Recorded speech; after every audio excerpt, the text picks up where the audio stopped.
Hello, it's Talking Reds. We're having a great time in here. I wish you could have seen the last half an hour in the studio. It's been chaos, but we have got here. This is Talking Reds on a Tuesday at around 4:30. I am John Gibbons. Sorry, I'm crying. Oh, we have a laugh. John Gibbons with Josh Sexton and Neil Atkinson, and we're here to talk about the latest in Liverpool news. This episode of Talking Reds, as they all are for the rest of May. I've been saying the rest of the season, but the season's finished now, but going into the end of May with NordVPN. Really do appreciate their support. More of them in the middle, and the benefits of a great VPN like Nord's can benefit you. But gents, we did an Arne Slot Arne Slot reaction show yesterday. Neither of you were on it. That's good news. So 24 hours later, what is your reaction? Less immediate, more. I really liked how it was confirmation, given everything, both Arne himself and Jurgen in the end, deciding that let's not mess about. I quite like this. You know what I mean? Can all the football managers do this? Like, De Zerbi resigns and says, at the same time puts a statement out and says, looks like it's going to be McKenna. We'll really move things along a little bit.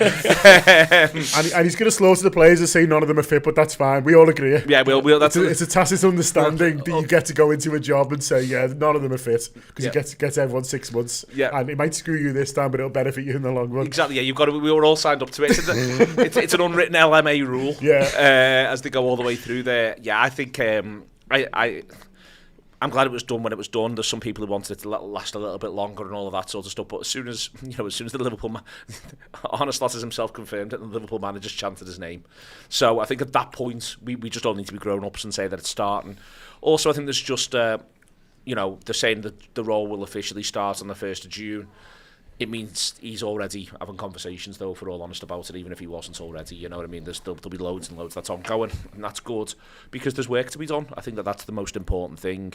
Already he's pulled pre-season training forward a week for the non-internationals, which suggests he just wants to get cracking. And I think the big thing to remember is I think a lot of people want to frame it as either it being a bit underwhelming or look at his background, but for me, I'm more into the idea of, for him and his team around him, this is the biggest job of their lives. This is it. This is right now. So I'm sure he wants to get cracking. You would want to get cracking. So that's what I'm looking forward to, and I think he'll want to hit the ground running as much as possible. And the other thing that Glasner's now an example of it. I keep doing it, but you've now got Emery, Eddie Howe, De Zerbi himself, Glasner.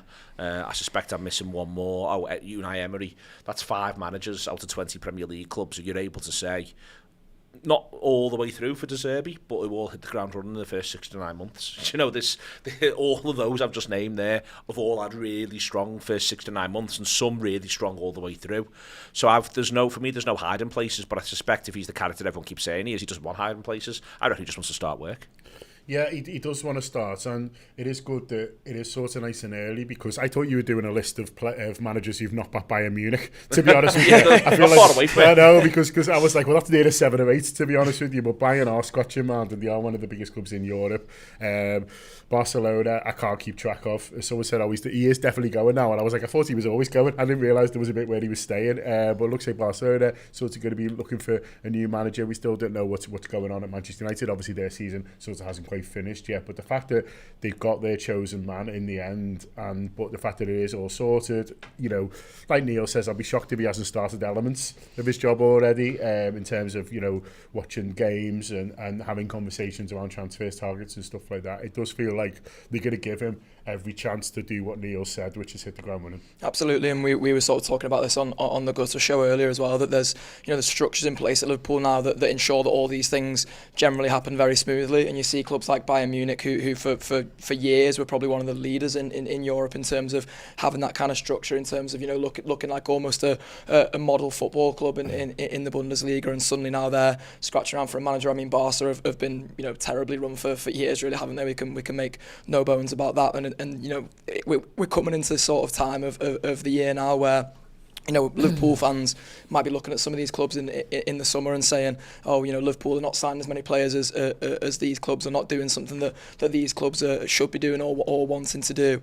And you can always point back to the fact that Liverpool have got those structures in place. That one of the big things that we were speaking about on the Gutter earlier was the sort of idea of there being continuity, and Liverpool have focused on the idea of there being continuity from behind the scenes of Slot from the very start. And then you read this, the piece in The Athletic which sort of confirms confirms him coming, and one of the reasons, marks down for Amorim and maybe even a mark down for Alonso in the end was this idea that 3 at the back wouldn't suit Liverpool. It's the idea they wanted to go for a manager who, suits a lot of the players, and a lot of the players who are, in that leadership group in particular as well, because they're going to be a key part of the continuity. So for me, it's dead exciting. It's, there are elements of it that are probably not going to change too much, and I'm coming around to the idea more and more now of what Neil's been banging the drum for a long time, that like none of this is stopping. Like there'll be periods of transition in terms of how things feel, but the foundation here is absolutely solid, and that was one of the big things that Jurgen was preaching, of course, at the weekend as well. And I think there's so much to be excited about, even in the next few weeks and months of seeing the new gaffer come in.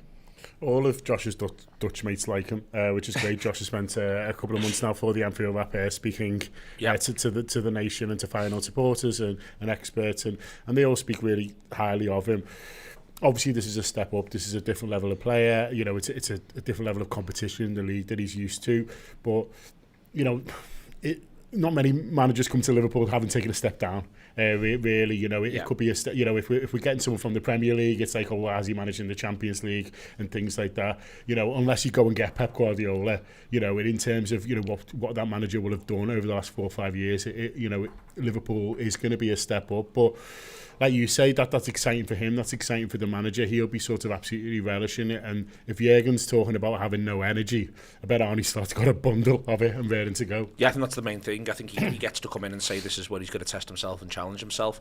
And the competition thing is, for me, the beginning, middle and end of it. That's my biggest concern. But it would have been for Amorim, and even to a degree for Alonso. Yeah.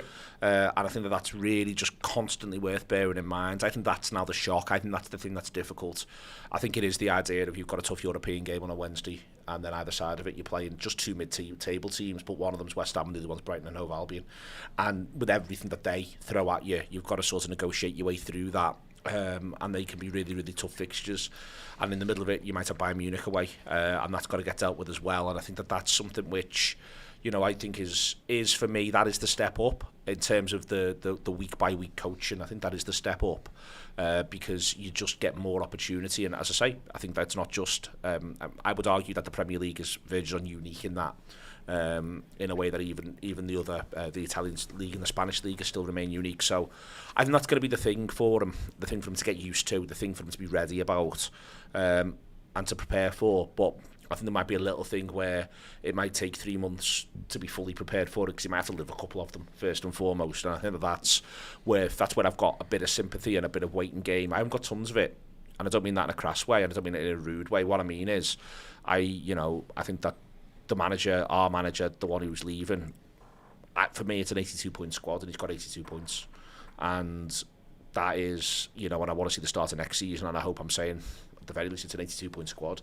I suspect I might even be a bit more bullish than that, which says to me, therefore, you've got to hit your marks. And I think that having expectations. But let's point this out as well. He's in his 2 jobs, he's hit the ground running as well. That's the other thing I will point out. And the 2 managerial jobs he's had there in Holland, he hits the ground running in both of them. So again, it doesn't mean he will, but it doesn't mean. I think everyone who wants to act as though that's impossible. I just think that's. I didn't say Postecoglou's name before either, who also has a really good first 4 or 5 months. That's 6 now. I've got 6. And so you look at his history, you look at the fact that that's happening in this league at the minute. I honestly can't, in a really weird way. Normally we get to this point, and listen, I am looking forward to having a bit of a break from doing everything Anfield Wrap orientated all the time, and the way the season finished and the emotional maelstrom of Klopp. But there's a bit of me that's really eager about this pre-season. Yeah. We did the squad today, our thing, where we go through what players could be useful, what players not. And it's a really good show. We did 3 of them, and they are good shows. But there is just a bit of a thing where we're still a bit, we don't know what he's going to do. And Klopp played 4-2-3-1 at Dortmund, and doesn't when he gets here a lot of the time. I'm looking forward to living that journey of seeing him answer all those questions and seeing how those players respond. And it's mad, and I don't think it's just the magic of Jurgen. I think, though, he never hurts, he always helps.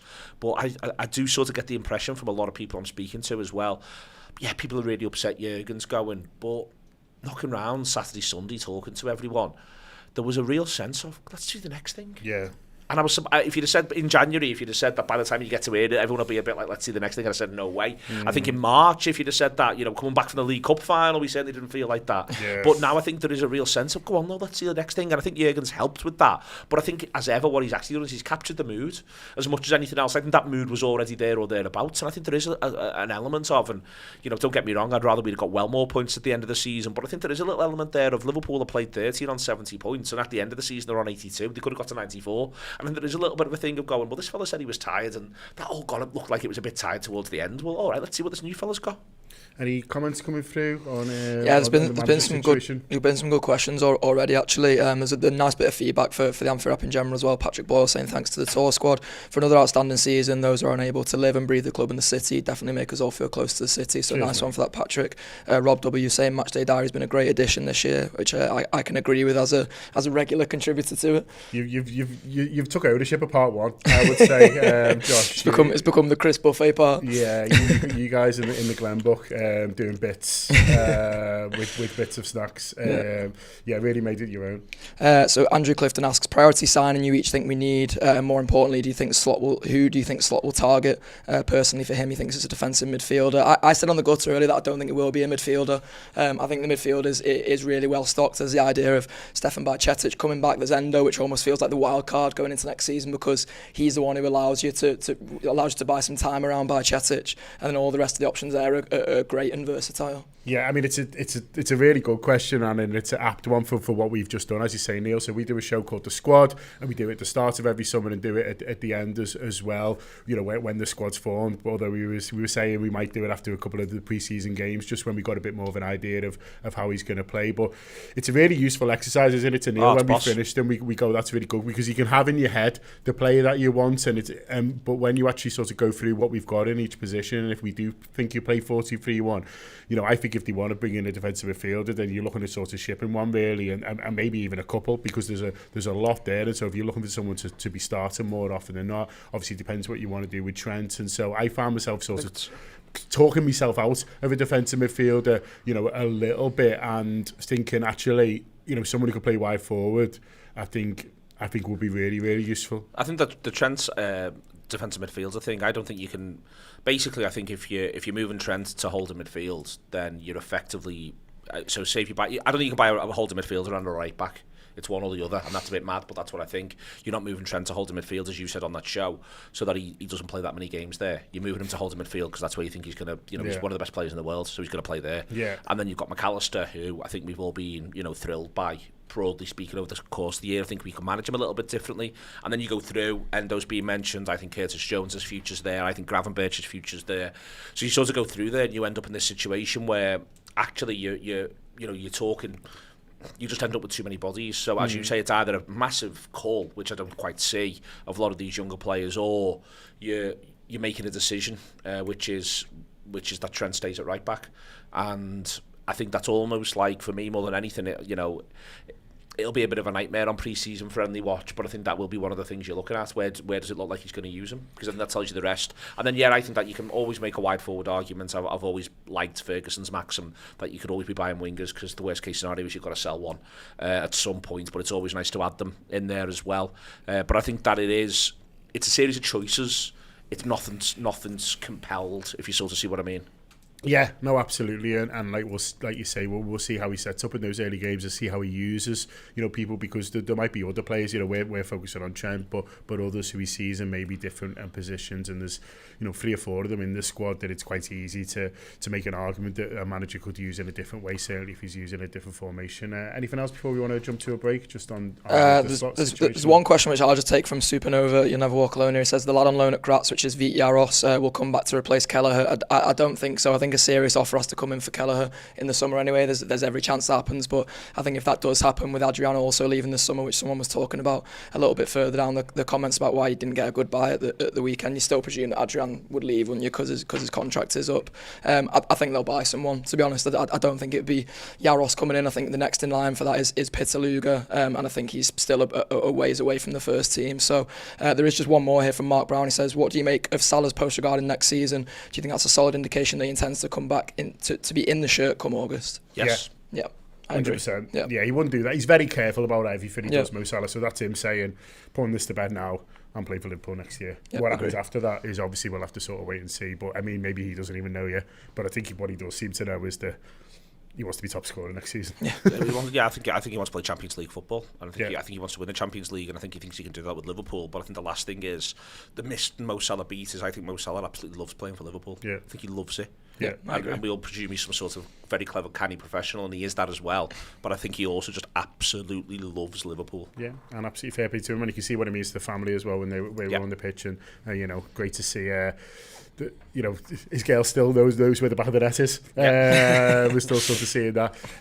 Okay, like I said at the top, these run of Talking Reds are in association with NordVPN. We really appreciate their support, and it's useful for a lot of different reasons, internet security and sorts of things like that. But one thing is, a lot of people go on holiday at this time of year and want to keep in touch with UK telly or the telly from where you're from, and you are able to do that, and that includes Rob Gutman. Have you heard? The Rob, on the back of our recommendation, has subscribed to NordVPN so he can watch British telly in Portugal. Has he really? Yeah, he's absolutely done it. I'm furious with this holiday, Does it not help that he sat there watching Coronation Street in his Portuguese home? He's gone away for a weekend. So I messaged him. He's gone to Portugal. He's going to Portugal for a weekend, and it's a nice reason why. So I messaged him today and said, "What's the Portugal dates?" And he said Wednesday. That's not a weekend, mate. It's a cheeky week. Yeah, it's a cheeky week. Cheeky man. So Wednesday's a Monday, and he said, "But don't book me on anything Tuesday because I might extend." That is now a week. That is not a weekend. That is now a Wednesday. I'll count them: Wednesday, Thursday, Friday, Saturday, Sunday, Monday, Tuesday. Whoa! That's how annoyed I am. I'm not the microphone. Look, that's how many that is. Yeah. That's how many. It's a lot of NordVPN though. It is a lot of NordVPN. So he is taking great advantage of his subscription. He says he's already had it for a month. He's passed the 30-day guarantee that they kindly offer, and he's. There's no looking back now. No, he said he wasn't even tempted to try and cash that in. He was so pleased with sort of how it's going. I think he knew he had this cheeky week on the horizon, and he was able to sort of catch up on his TV shows. Also, he could go to anywhere he wants, use any Wi-Fi, be hosting gutters from any point in Portugal, safe in the knowledge that he's got that extra internet protection. So as ever, if you want to be exactly like Rob Gutman, and why wouldn't you? It is Jesus. More Robs around the world. NordVPN.com/TAW, NordVPN.com/TAW. You've got all the benefits on there, that 30-day money-back guarantee that I mentioned as well. Okay, we'll move on to the England squad. I did want to talk a little bit about it because when he's announced a 33, a bit like Gutman, he's extended it. Does what he wants. Yeah, exactly. So it was there was chat that it was going to be 30 that would go down to 26, but he's decided actually if we're just trading, I'll pick as many as you like. He's gone for 33. There's a couple of Liverpool lads in there. A couple of surprises. We were obviously, Gomez was in the last squad, and he was hopeful from speaking to him. He was, when we went to see him, he was sort of fairly relaxed about it. But he'd be pleased, he's in there. But the Quansah and Jones ones are a bit more of a surprise. If Jones obviously has a stronger first half to the season, and then picks up an injury and doesn't sort of quite end up getting back in the team for the rest of the season. Quansah's had a great year, but I don't think many of us were expecting it. But brilliant for them. And if you think about the 12 months to Quansah, we just talked about it on the season review show, and I think Neil asked the question of him asked Ian Ryan when he did the pre-match warm-up for the Chelsea game. Imagine someone saying the Quansah to go to the Euros. It's insane. He might not go. He might be the one called, but it's still a fantastic story. It's absolutely brilliant, and I have to be honest, I'm not as surprised by the Jones inclusion. I get what you're saying in terms of the not playing very much recently and not sort of featuring as much in the second half of the season. But you look at those midfield choices that Southgate has picked, and stylistically they're all very similar. They're all action midfielders, and I would 100% have Curtis Jones as one of the top ones of them in the country. I think he is that good, and I've seen a little bit of back and forth between people on social media suggesting that maybe he's not, and maybe there's certain stats that sort of mark him out as not, and I'm not really here to hear any of that, because people will dispute the merits of a Kobbie Mainoo or of an Adam Wharton and stuff like that. But as I say, they're all stylistically the sort of midfielder Gareth Southgate goes for. The Quansah inclusion is the surprise, because as you say, it's no sort of slight on anything Quansah has contributed this season, because he contributed absolutely loads, and I'm so pleased that he's got his couple of goals recently as well, and of course the last goal of the Jurgen Klopp tenure. But it's a surprise just because of how quick this rise has been, and I've sort of been on record on the Anfield Wrap as saying that I watched Quansah come through the under-18s and sort of be playing playing right back for academy sides and stuff, and he was always tall, and you could tell he was good on the ball, and you could tell he sort of had that level of composure on the ball. But it's how he's adapted to the men's game, which has sort of surprised me the most and took me back. And I think this is a great reward for that now. And I think he probably will be one of the ones who misses out when the squad gets cut down. But even that as an incentive to say that he's getting called up for his country. And bear in mind, it was a few months back that when Matip first got injured, people were sort of umming and ahhing about what he'd said in the interview about how he wanted to use that opportunity to sort of springboard his career, and I think you could say that this is a good way to do that too. No, he certainly is. On Jones, I think as well, one of the benefits of having a long-term manager like Southgate, he was part of the system and that has been there a long time, is that they've put quite a lot of stock on the development of these players, and Quanta is someone who's been right through the systems and was playing for England even when he wasn't getting in Liverpool youth games, because they sort of really believed him. And so although he's only in theory got his Liverpool one season at Liverpool, they'll have been watching him for a while and will have identified him as a potential England international, maybe not quite this soon. But it's the same for Curtis Jones. When they won that under-21s tournament, he was England's best player. And stuff like that, knowing what he's like in tournament football, know he's able to step up in those situations, it wouldn't surprise me if that's counts in his favour just as much as his Liverpool form. Nobody's like around the place as well. That'll be the other phone call that's made. It's spending a fair bit of time together in quite intense circumstances. So how does he cope with that? And that question will have been asked before Southgate picked him. So I think it suggests a lot of positives in there. I think it also suggests it's funny with the position because Jones now is more of a, when we were talking before about what Slot may or may not do, I think there's, for me, if you're thinking of 4-2-3-1, Jones in my head is likelier in the two. That isn't to say he can't do other things, but he's likelier there. I think where Elliott has ended up is there's a lot of lads who he's in competition with for that area, whereas Jones, you mentioned him Morton and you mentioned him Mainu, and he's got, he's certainly got more senior football at the highest level than either of those two, markedly more, and I think he's, I think he's excelled at the level in question. He just doesn't finish the season that strongly with us. That's more my surprise. That if you're asking me of Curtis Jones earlier in the campaigin, I'd have said it looks to me like he's more than good enough, and he's what he could do within there. So I think it is.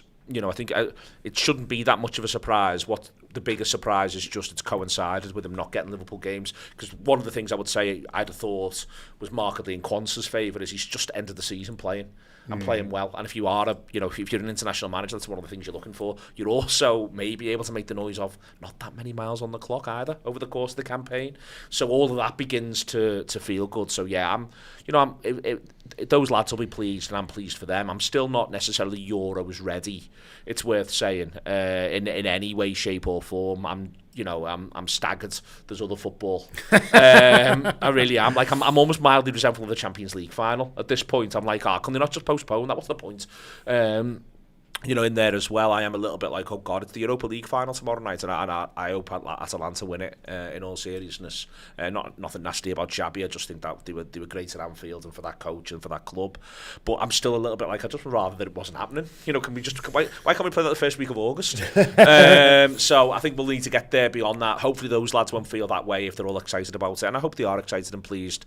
And I think that on the whole, I think your point of he's picking professionals and he's picking people who know what it's about and who've got experience, I think is no bad thing. I actually think it's smart, and it's why I'm a bit softer on Southgate than a lot of other people are when people get a bit het up by the Trent stuff and all of those little bits and pieces. I just sort of feel as though Southgate's job is not to get the best out of any individual footballer.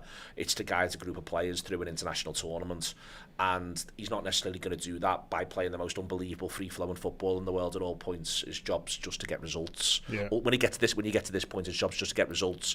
But what I think he's always been into is the idea of how his camps are going to work, and I think he very much does put onus on that, and that's how you can see why Jones is in. No, yeah, he's a really keen observer of other sports and of leadership and stuff like that, and you can sort of see that in his style without necessarily wanting him to be ever be Liverpool manager. I don't think he'd be a fit for that at all. Well, the other thing is, Josh, is Neil talked about before the bringing in early and stuff like that. I think from a selfish Liverpool point of view, I think it wouldn't be the worst thing in the world if they have this boost of being part of it, and then they're the ones that drop out, because then he'd be, they'll be joining from a Liverpool point of view early. But then also, obviously, you could see how someone like Curtis Jones could go to Euros, maybe play a little bit because of the depth of quality in his very specific position, and play a bit and get that benefit there.